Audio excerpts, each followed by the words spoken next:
Hi there. Oh, wow. So check it out. Look at this. Look, don't I look spiffy? Yes, I know.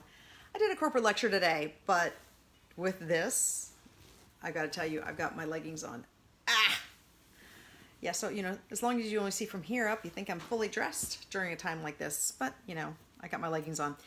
Anyways, so if you saw my post today, it was all about preparing your refrigerator so that you can easily go in and out of the refrigerator without any complications, because that's what we need, especially when we're not used to cooking. Maybe we're cooking for the first time, or maybe we just haven't made it this many meals in a long time and we're gonna have to start working it. So I want you to set up your refrigerator for success. Let me tell you what, I cannot live without my small airtight containers from IKEA. They're glass and the lid on it. Those things to me are wonderful because I put separate meals in there and I can freeze them, and that way my freezer's all set up. I've got everybody moving around here. It's a full house, people, full house. We got homeschooling going on. What can I tell you?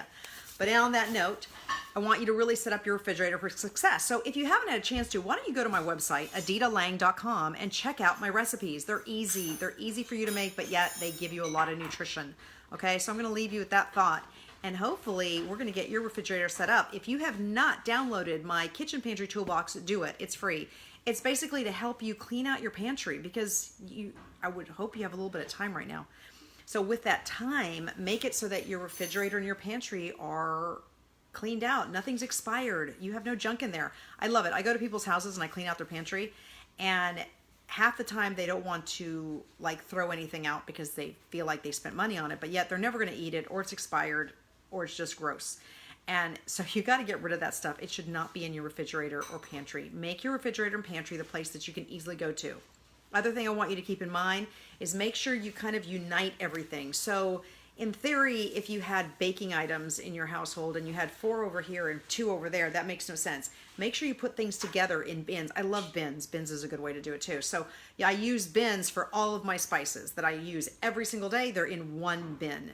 If I have special baking items, they're in another bin. It makes my life easier because then I can just grab one thing as opposed to having things scattered. Because when you have things scattered and you're trying to find something, actually, here's a true story. I cleaned out the pantry of a client.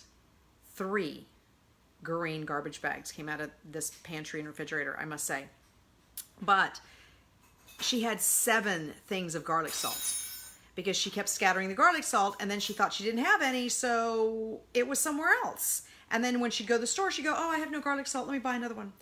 And we threw out 7 of them because they were all expired and old and sticky and all that stuff, which we don't like. But anyways, you want to clean it all up. Make your kitchen easy. And I really recommend batch cooking, especially right now. So batch cooking is making a big batch of something. I made Mexican chicken soup, which you can find on my website, yesterday. Huge batch of it. Put it all in containers. And now we are set with that. And then I'll do the same thing maybe tomorrow. Okay? So hope all is well.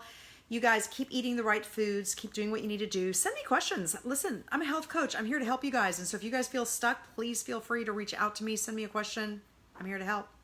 Peace out.